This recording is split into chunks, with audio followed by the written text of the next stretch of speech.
Let's go. Chris Vasami's back in the house. Hey, man. Always good to be here. Hi. This is what, your third time on the show? I feel like it's your third. Yeah. Yeah. Technically fourth episode, though, because I think we split our Hitting Misconceptions podcast episode into like two. Yeah. Yeah. But that was a fun one. Gosh, we got into that one. We did. I mean, the amount of like lies people believe about hitting. I mean, we shared what, 5 things? And there's got to be like we could have 5 million. I know, but I'm excited to have you here today because strictly we're in off season and a lot of people have questions about how to handle it. Like, when should you take days off? How should you take days off? What should you be working on in the off season? How often? Like, I think this is just a question that a lot of people have. And we'll just share our thoughts on it. It's not like our word is gold, but I feel like you and we share a lot of ideas around this topic and many topics around hitting. And this could actually go for more than just hitting. Pitchers can listen to this, catchers, like defenders. The amount of like, this is just like a broad episode. So it's not just about hitting, even though you and I are hitting instructors. But I think you and I's perspective on this may be different than most or some, but I think we can help a lot of people out today. What do you think? I agree. I mean, I think they're thinking about what we just talked about in terms of the misconceptions when it comes to hitting. It's the same thing when it comes to training. And that's the key goal, is to help people understand that it is training, and training is based off of a goal and a plan and how to objectively go about that. Whereas working out is singular. Anybody can work out, but to sit there and follow a true training plan and to sit down and understand what your goals are, work backwards, see what has to go into that on a daily, weekly, monthly basis to make sure that you've given yourself the best off season you can, it takes time, and it takes some research and some knowledge and more importantly, questions to people who have been there and done what you're trying to accomplish. Yeah, I'm glad you mentioned that. When you like, training is having a goal and creating a plan. I think creating the goal is obviously the easiest thing. Like, it's a dream. It's like you wake up at 2 a.m. I really want this. Like, how do you get there? That's what you and I are for. We're here to help our athletes figure out how to get there. So having the goal, creating the plan is the part that I think people forget or miss most often, is the planning part. Now, I think before we even dive into the planning, what is off season? Like, I feel like everybody's got their own definition of it. What do you think? What's your definition of off season? The definition of off season is when you have 0 games to be playing. That is off season. No games, nothing that can get in the way, nothing, no roadblocks, whether it be the actual physical part. I mean, the amount of times I hear a kid say, well, I can't work out because I don't want to be sore. I can't work out because I don't want to be sore for my game. I don't want to be tired for my game. Great. So then we have to stop playing games at some point. When it comes to the training part of hitting, for a lot of times there's 2 types of categories. You have the kid who needs to get more explosive this off season. You have the player who needs to be more precise this off season. Because at the end of the day, what we're trying to do is both. We're trying to be as explosive as possible and as precise as possible with bat to ball, contact, out in front, directional, things like that. So that's the precision piece. So what category do you fall in? And the problem is, I think, is that a lot of players, they think that they can work on both at the same time, and that's just not the case.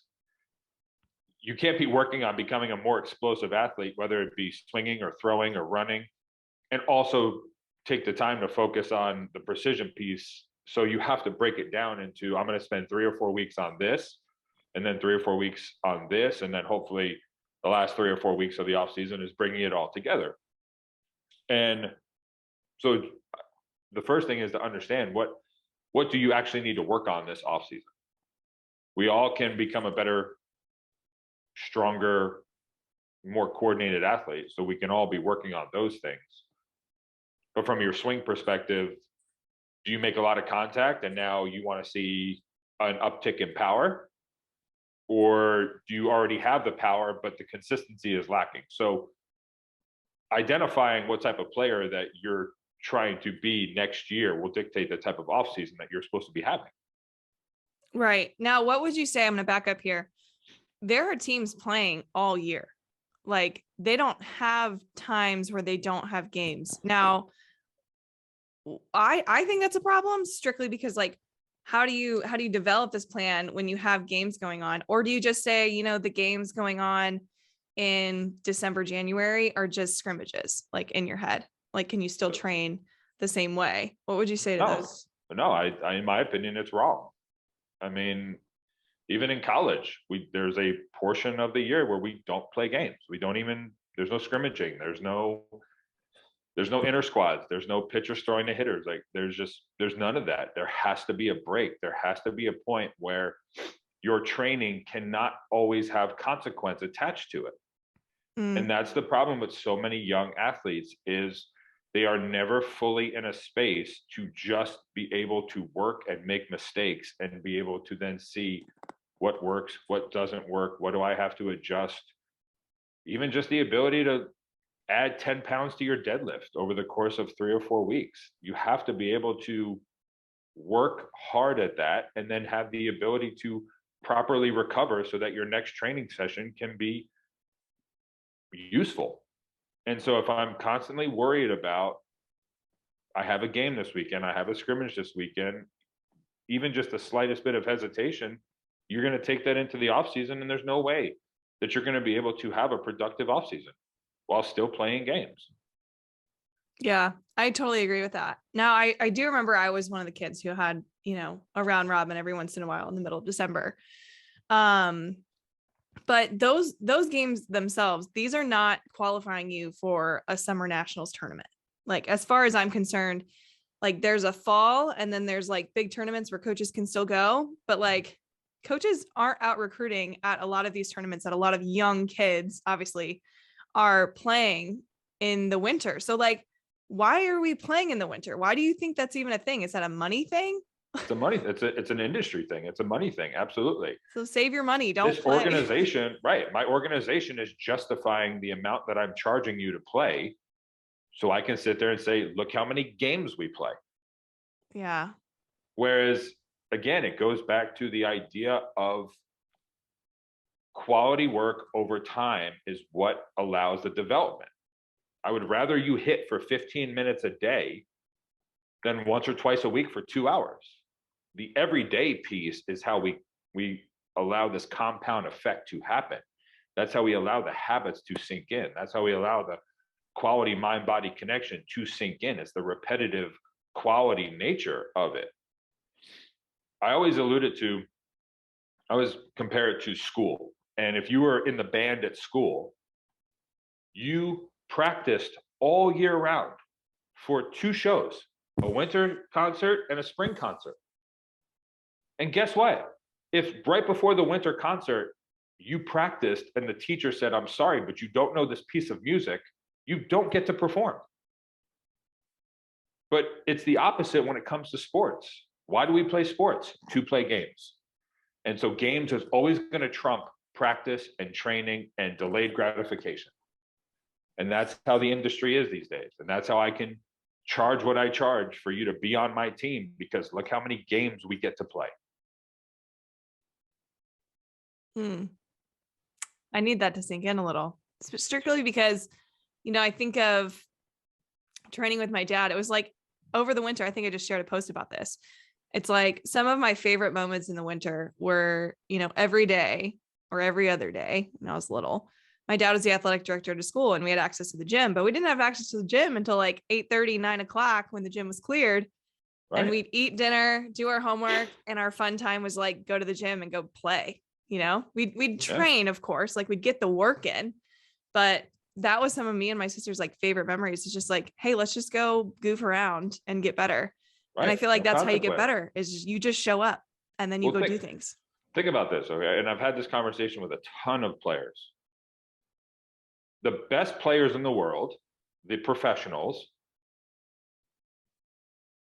and I'm specifically talking about baseball right now, we have spring training. We have 30 to 35 days worth of time and practice and games and inter squads where, for the most part, whether you win 20-0 or lose 20-0, nobody really cares.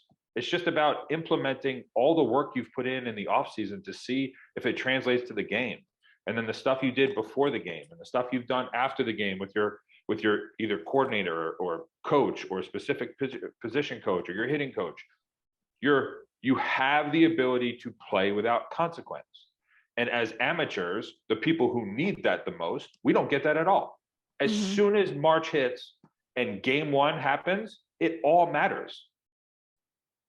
So if you've gone a whole offseason and not truly understood what you're trying to accomplish and not truly understand and trust all the work that you've put in, the first time you step in that batter's box, the first thought is, well, what if I mess up?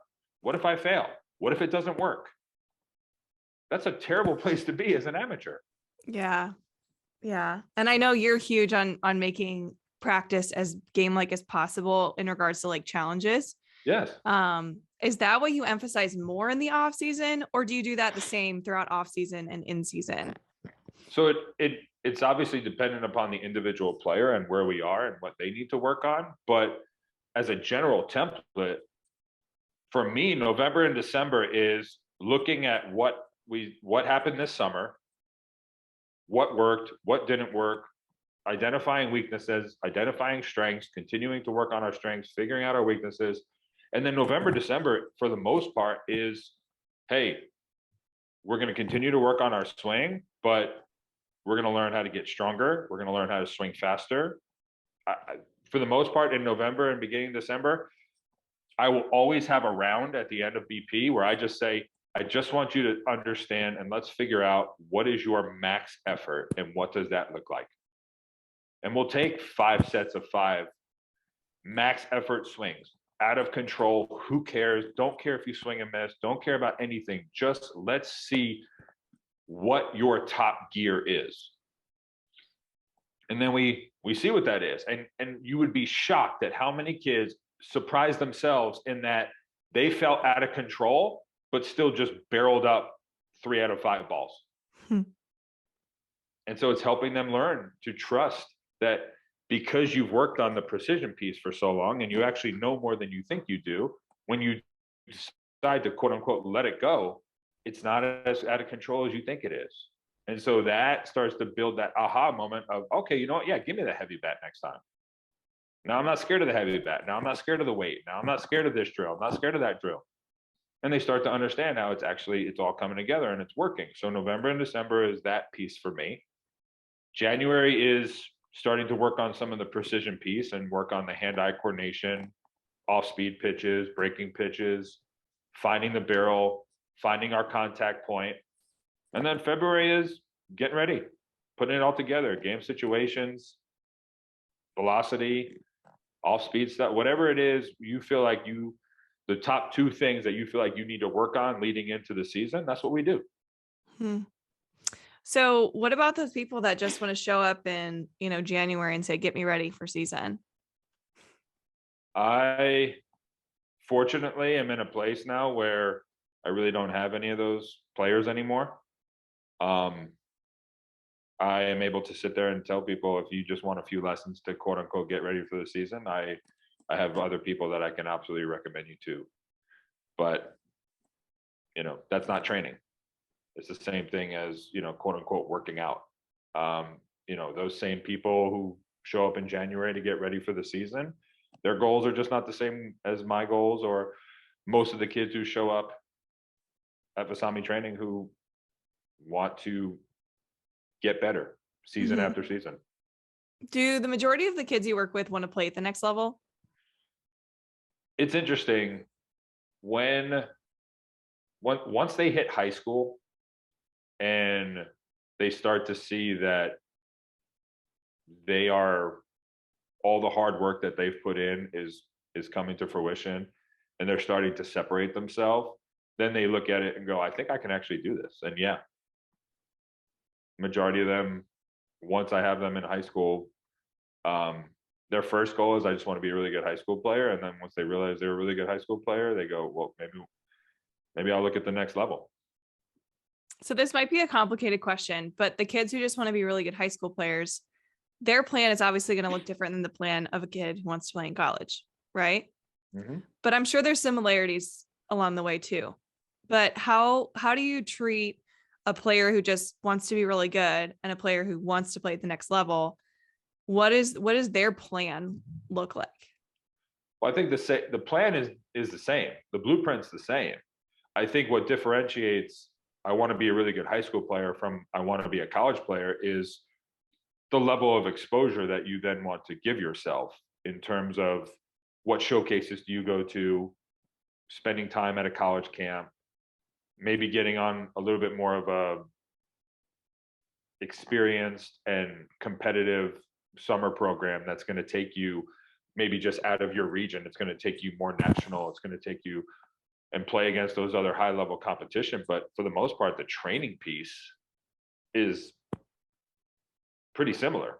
And I think the only place that for me as a teacher or as a mentor, is just going to be a little bit less accountability on those high school players as the college players. Mm-hmm. I'll be much the college player who sits there and says to me, I want to play in college. They are held to a higher standard in terms of the accountability of what they're doing in between sessions on their own. Mm-hmm. Because I think I'm on record saying this, even with you, you're not going to be part of the 5% and do anything less or any less special than what the rest of the other 5% has done to get there at any point in time, whether it's my generation, your generation, the generation before me, whatever it is. If you want to be part of the 5%, some special things and some special sacrifices are going to have to be made. Like what? Time with your friends, time with even family sometimes, the ability to have a plan on a daily basis. Are you writing out a list? Are you explaining, or are you explaining to the people who are around you the most about the things that are priorities on your list and the things that just have to get done? Even from my own personal experience, Friday nights in high school were me training and in my basement.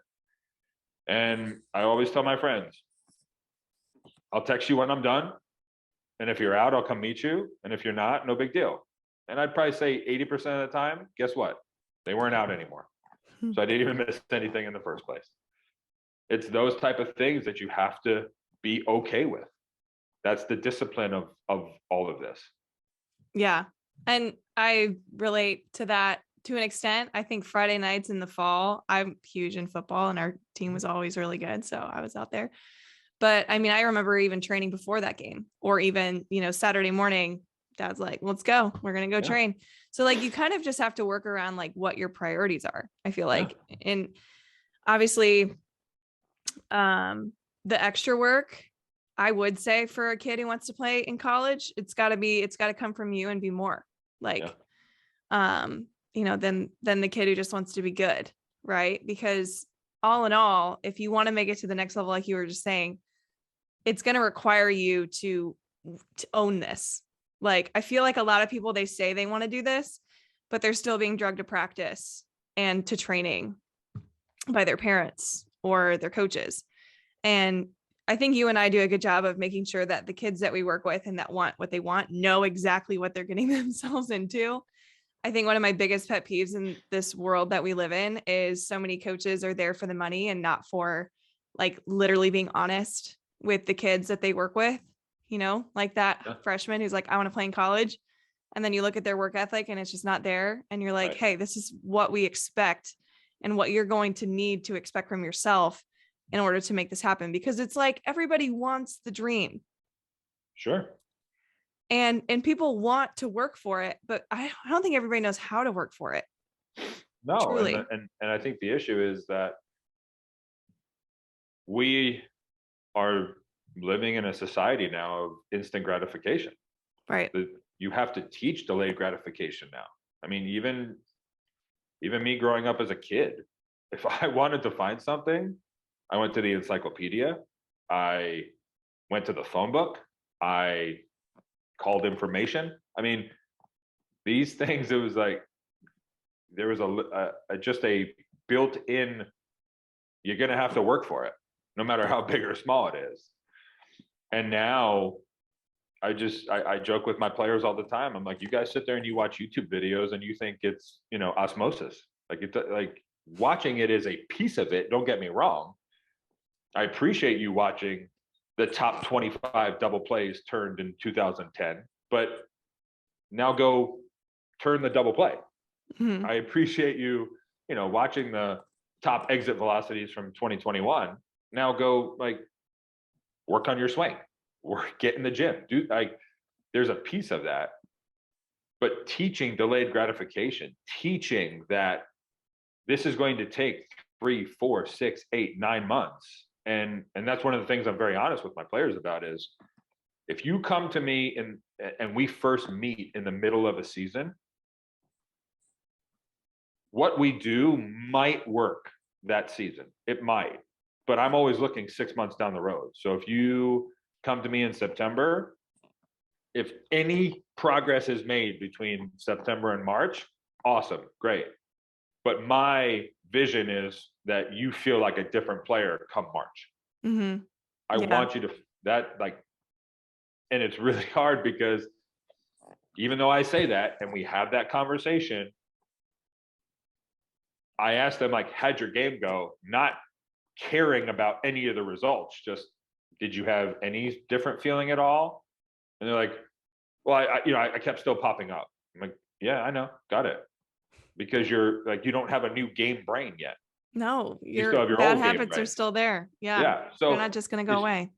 So it's these conversations that you're continually trying to have to shift perspective and helping them understand what work over time actually truly means.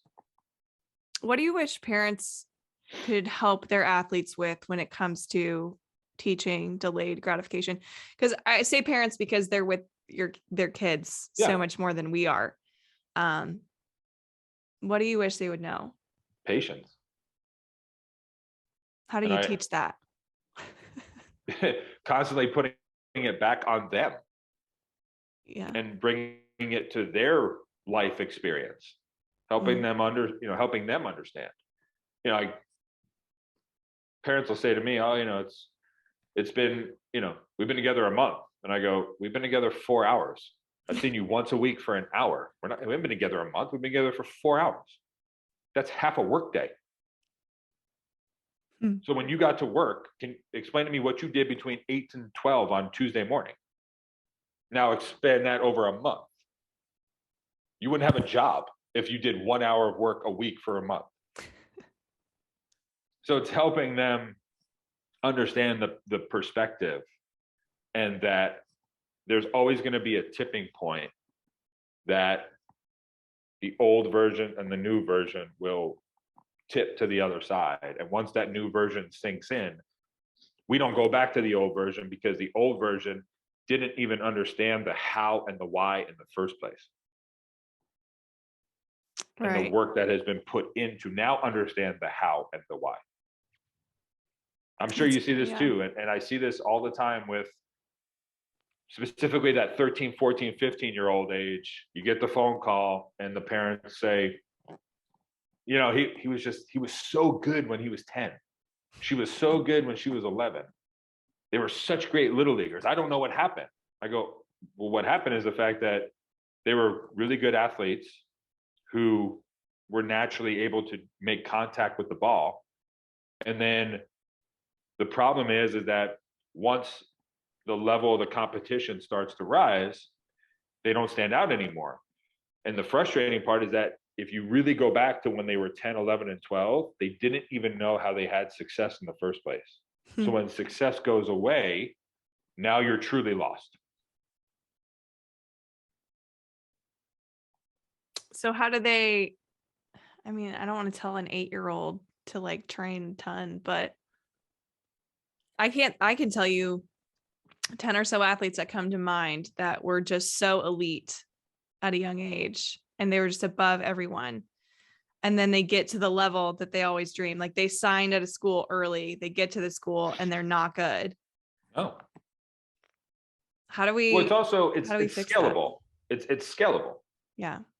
I don't, people ask me all the time, well, how young is too young? I go, it's young is just an age. I go, it's about maturity and what do they want to do? I said, I have 12-year-olds who have never asked their parents to go in the backyard and play catch. And I have 7-year-olds that every day they get off the bus, it's like, Dad, let's go backyard. Mm-hmm. Which player would you take? Obviously the 7. Right. So do I want to see a 7-year-old every week? No. Every 2 to 3 weeks. Because I know that they're going to be in the backyard practicing. And guess what? Again, it's scalable. You give them one thing to focus on. And if they focus on that one thing for a year and that one thing gets better, they're already 4 years ahead of that 12-year-old. Mm-hmm. So it's about making it scalable to the age, the person. That's why I say this is all individual. The actual individual that you are dealing with is what's going to help you teach them the work that they need. If you want to play in college, 6 days a week. If you're 11, 3 to 4 days a week. And if you want to do more, be my guest. But the minimum at that point. Does that include practice with team and practice with an instructor? So if you're with your instructor, I would count that as a day. If you're with your team, I would not count that as a day. Mm-hmm. Because you're doing what they want you to do. And also, in a 90-minute practice, if you hit as a team, it's 30 to 45 minutes. Yeah, you're not getting 30 to 45 minutes split up between 12 kids is 10 reps per kid. Mm-hmm. Who's getting anything done in 10 reps? And here's the best part. When you're at a team practice, you don't even get time to stop and go, whoa, that swing was terrible. Let me reset. Let me make sure my hands are right. Oh, wow, look at that. Every time I swing, I don't even look down at my feet. I'm standing in a different place every single time. It's literally a waste of time. Those 10 swings at practice are so that the child can then go home later that day and can tell the parents, oh, we hit today. No, you didn't. So I challenge all my players. I go, 10 swings is good enough for you? And they go, no. I said, well, then either before or after practice, I better hear that you're in the backyard taking another 50 swings. Yeah. And working on the thing that we are working on. Because the thing that you're spending time on with your instructor, you're likely not going to be given that time in a practice. Not at all. That's required for you to do. Right. I always tell my kids, show up 10, 15 minutes early to practice and just go do the things that you could have done. Because I think people, they don't train because they think it's this big feat. Like, oh my gosh, I have to go and do and plan and drive this one place. Okay, well, you're already going to practice. There's already tees there and balls there. There's likely a spot for you to get in some teamwork before you start. 100%. You can do Again, this. it goes back to the 15 minutes a day. Give me 15 minutes a day. Yeah. And Okay. watch the changes. Yeah.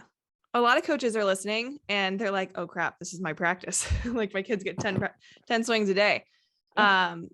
How can they make it? I mean, I know you've worked with a lot of teams and programs, so I know you're an expert in this. So what are ways that coaches can start implementing, more quality over just, not even quantity, but just say like so work to something that's better, especially from hitting? Deem it a hitting only practice. Mm. On the days that you want to work on defense and ground balls and cutoffs and things like that, you're not also going to hit. Like the whole half the team goes to the cage, half the team stays on the field and then flip flop. Like, don't do that anymore. Mm. Let it be, hey, today's going to be a hitting only practice. These 4 kids come for the first 30 minutes. These 4 kids come for the next 30 minutes. These 4 kids come in the last 30 minutes. And now you are spending quality time.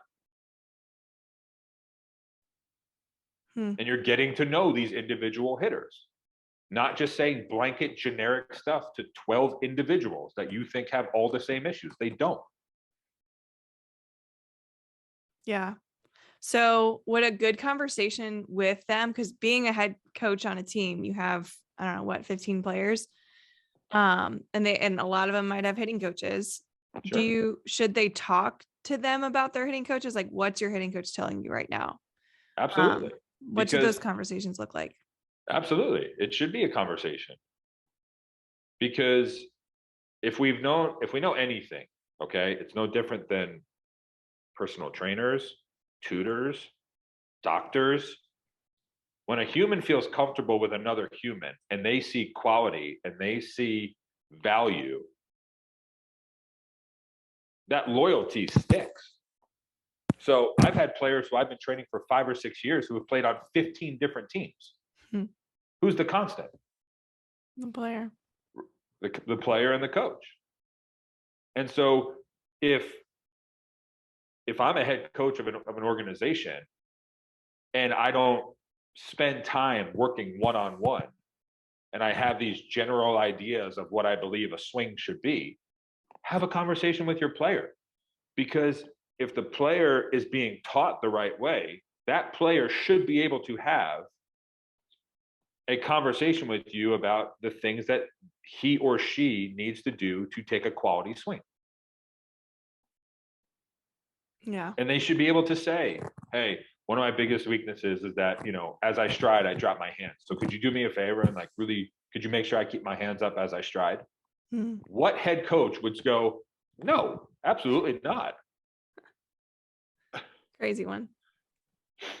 So it's the communication piece is always going to be there, because the private pitching coach, the private hitting coach, we're even seeing more and more private defending coaches, private defense coaches who are helping the speed and agility piece come into it, the footwork, the mind-body connection, rhythm, timing, first step, explosiveness, like all this stuff is coming into play. And I think it's a good thing because there's so much blind loyalty out there, and communication and people being exposed to different things is what then breeds some development, because they can sit there and say, I like that, this is consistent. Or even if you just listen to 10 different people and picked the common themes throughout all those 10 different people, you'd sit there and go, oh, okay, I guess these are things I should be paying attention to. This is why I love podcasting, because I have a million people on the podcast and they all have different perspectives about hitting or defense or pitching. Right. I mean, all in all, you're molding yourself to be the best version of you, and you can use things from other people. Now, to get back on track with off season, I think all of this has to do with off season, especially owning your swing and having conversations around it. But you put out this tweet the other day. Do you remember what it was? Start following your plan, not your mood. Good. I love that. Okay. So you said that, and somebody literally, and I reposted it, and somebody goes, we need to put this on a t-shirt. And I'm like, yeah, we do. Because if we only train when we're motivated, we're like going to train maybe once a week, because most days we're going to find other things that sound sexier than training. Absolutely. But I think that's where having the goal and building the plan is the essential part. Me, I've been a little tired than normal lately. I think a plan is necessity for me. Yeah. Cause I'm not as motivated. I know you haven't been feeling well lately. So a plan is it's literally your bread and butter. It's it's your survival plan, if anything. So can you elaborate on this quote and how important it is to plan rather than just do things based on your mood?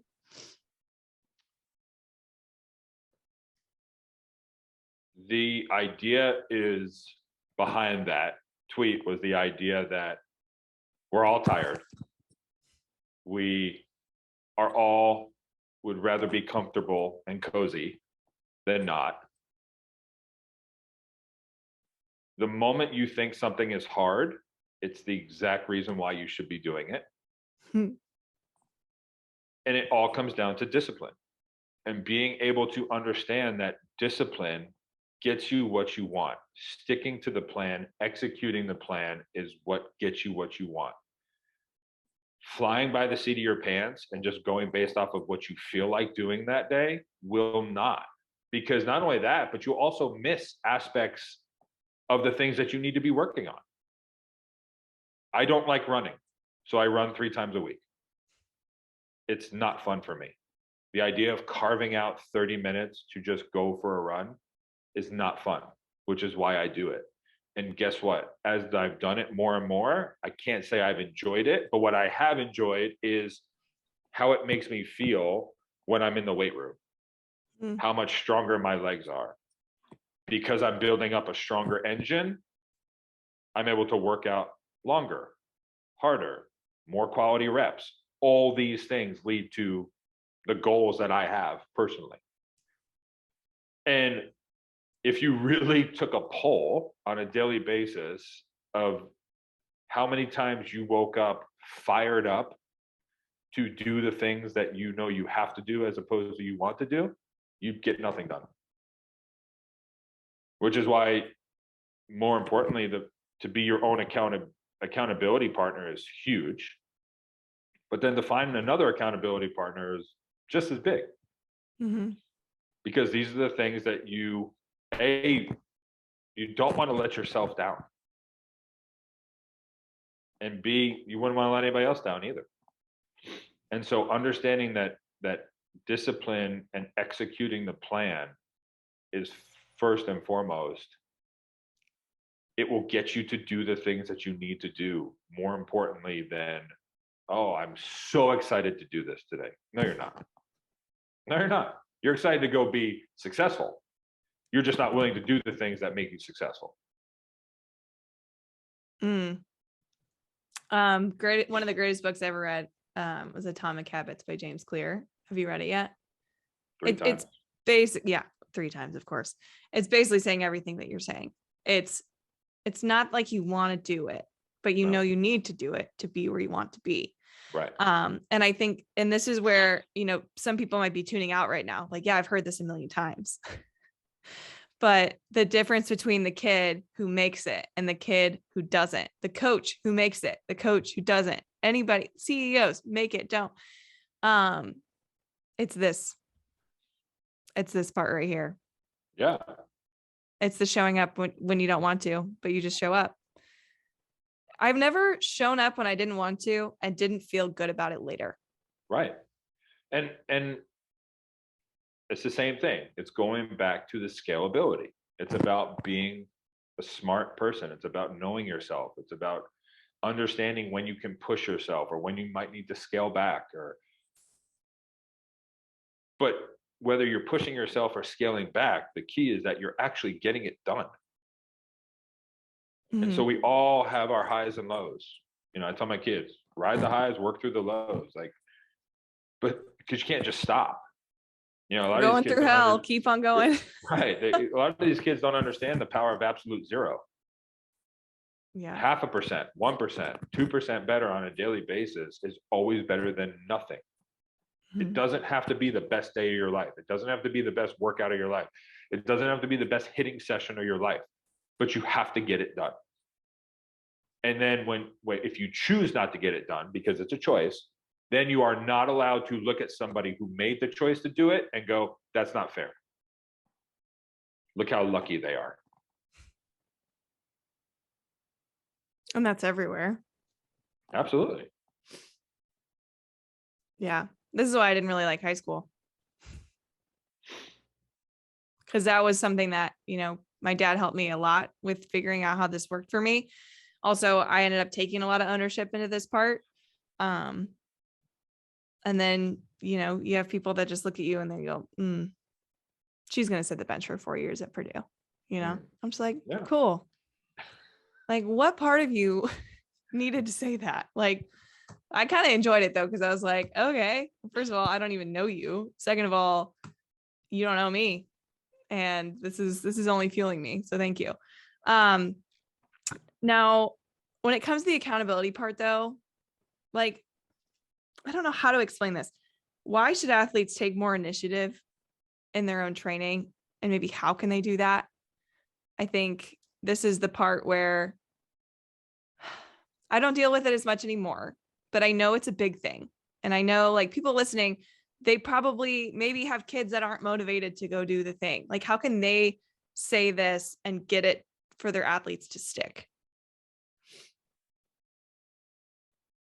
Helping them understand that all the credit goes to them and all the blame goes to them as well. Say that one more time. One more time. Helping them understand that all the credit goes to them and all the blame goes to them as well. That's accountability. That's personal responsibility. And it has to be taught, and it has to be learned, and it has to continuously be focused on. Amen. I love this. But the problem is that there are a lot of adults out there who don't understand that concept either. Right. And so to watch an adult, to watch somebody evolve into their own personal responsibility, to watch somebody take accountability for their actions, for them to watch somebody stick to their plan, that is inspiring in and of itself. Oh, totally. This is why you're a cool dad. Your girls get to watch you thrive and do hard things. That's cool. And I don't think every kid has that, but that's so true. I mean, there's nothing more motivating than like a kid who is dropped off at a lesson. Like I'm thinking of my own. And then like a mom, is like, I don't know how to say this, either working on her like physical skills, like goes to the gym during a lesson or brings in her laptop because she's got work to do. Mm-hmm. She's not just like sitting around her phone watching TikToks. Like your kid's going to do what you do. Yeah. And if you prioritize the things that mean a lot to you, and no matter what, if you live this out, your kid's going to live this out. Right. Ooh, so good. Okay. Last thing, you talked about strength and getting stronger in the off season. I actually asked my dad, when it comes to off season, what should kids be spending the most time on? He's just like strength, like getting stronger, figuring out how their body moves, mobility, all these things. And you have a program. I do. And it's like probably just like a prime off season program to follow. And it's not expensive for what it offers. Can you talk a little bit about it? And I'll make sure there's a link to it all later too. But I want you to share a little bit about it so people can, take advantage of it this off season. Yeah. So I developed it in the fall of 2020. It was, based off of some of the things that I was doing, but also a lot of questions I was getting from my own players about what to do. Oh, I found this on the internet. I don't know what this means. And so I just put together a program. It's got about 72 days worth of work between mobility exercises and strength exercises, running, sprint work. And then I also give hitting workouts to do as well, because I have so many players who have also said, I want to train, I want to go in the backyard, I want to hit in the garage, but there's just times where I don't know what to do other than just taking a swing or remembering a drill that I did from a session. So I put that all in there. And to help in some of the accountability, tangible pieces, I have kids test their exit velocity at the beginning, middle, and end of the 12-week session, just so that they can see progress. Mm-hmm. Other than just, I went up 5 pounds in this exercise. I went up 5 pounds in that exercise, which is great. Oh my gosh, I can run 20 minutes without stopping now. I feel like I'm getting faster, but also just look, at the end of the day, we're all trying to be the best we can in the batter's box, and getting stronger, translating it to my swing, rotational power, anti-rotation, all these things are going to equal you bringing up your floor as a player. And I think that's where a lot of players, sometimes they just always look at the top, the ceiling. What am I, look how good that person is. What am I capable of doing? Whereas like your ceiling goes up as your floor goes up as well. Mm-hmm. And so just bringing these things to light for players and giving them just a nice foundational program to work off of. And if they do my program once, great. If they do it, I'm about to come out with my third program.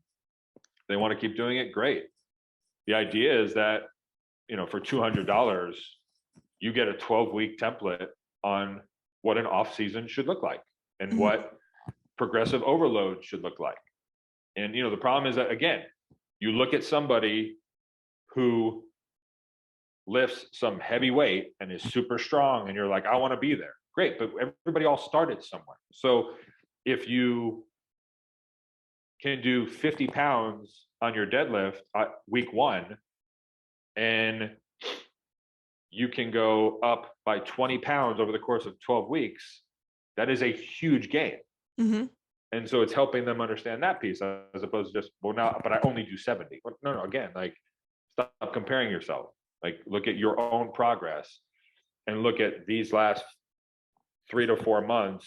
And now what if you took that progress of 3 to 4 months over the course of a whole year? How different of a person, human, athlete would you be?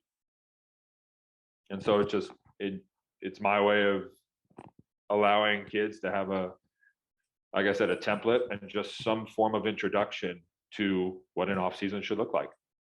Yeah. And it develops those habits that we both just said, like, you have to show up. Like, this is what the program is. Right. Yep. And I think, you may have lost people when you said it's $200, to be honest. You may have lost people. Totally. But I think it is worth every penny and more, specifically because of the things you're learning outside of just the strength part. It's like, no, the discipline to show up and do this. That discipline to show up and do this might lead to 10 minutes of swings outside of this training that you add. Like, it is astronomical how I know you've seen people take this program. I physically took this program because I was like, okay, I want to know the hype. And I think there's so much to be gained. And it's like the perfect Christmas present, if you ask me, because we're in the off season and now it's like, you have time. You have more time. It goes back to the same thing: perspective, values, priorities. I'm not a salesman. I mean, this is out there. It's there. I don't peddle it all the time. This is for people who ask the question. I go, well, this is what's out there for you. And I've gotten into conversations with parents and decision makers, and they go, well, $200, that seems like a lot. And I go, well, you spent $5 at Starbucks yesterday, and my program costs $2.20 a day. Perspective. And you have it for a lifetime. Yes. Or they say $200. Well, that's a lot of money. And I go, well, your kid swings a $450 bat. It's just a piece of metal. It's a tool that sits on the ground. And if nobody ever picks it up, it's still just a $450 piece of metal. Mm-hmm. Like, it's perspective. Does getting bigger, faster, and stronger make that $450 bat better? Of course it does. And it's the same. And it's funny because people say to me all the time, like, well, will you say this because you're a trainer? No, I don't. This has nothing to do with me. This has to do with the blueprint and understanding and respecting the process.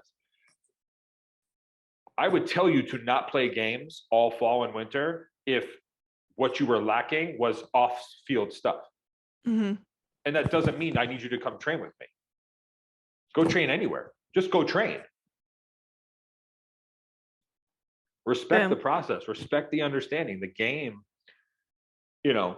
is changing and it's evolving because of the things that have been happening off the field for the past 20 years. The stuff on the field is still the same. It's going to be the same. The law of baseball and softball says when you hit it, somebody's catching it. So you better make sure that when you do hit it, it's as good as that you can possibly hit it as often as you can possibly do it. And that's going to come from all the stuff off the field. Mm-hmm. Simple yet effective. But not easy. And I think that's the problem. No. People confuse simple with easy. Right. That's true. The yoga that's inside your program, not easy. No. And not easy. No, not at all. But it's a practice. And every time you do it, you find yourself holding that plank a little longer. It's crazy. Amazing. So I'll make sure that, where can people find it? I'm assuming on your website. VasamiTraining.com. Yes. I'll put that in the show notes. Make sure you have access to it. Like I said, there's no more perfect time than getting it now and having it throughout the year. Like, this is where I just think of perspective. And I'm like, okay, look at yourself now. Where are you? Acknowledge where you are. And if you put in the work, like if you do this training program, you do it like 3 times throughout a year. And at this time next year, just imagine how much more of a holistic athlete you can be when you've done this and put in the work. Like, you're going to look at yourself and you're going to look back at it and be like, wow, 2022, I was so weak. And now you're like, boom, I am so strong. Like, it's, again, simple, but it does take the work. It does take the accountability. And I hope people are inspired by this conversation and want to dive into this off season and become stronger, better, faster, all the things. All the things. Any other final thoughts about off season training we missed? No, I would say set a goal, formulate a plan. If anybody who needs help formulating a plan, reach out to me. I'll help you. Helping you understand all the things that go into it. And at the end of the day, it's, as you said, showing up on a daily basis and knowing that you might not see what you want to see today or tomorrow, but today and tomorrow are setting you up for that season that you want to have, that breakout season, that separation season that you're trying to have. Boom. Chris, thank you so much for coming on the show again. This might be the most impactful conversation we've had yet. I don't know. We'll have to hear what people say. Yeah. I will put all the places people can find you on Instagram and Twitter where you inspire me, also in the show notes as well. But thanks for coming on. This has been fun. No, thank you. It's always an honor.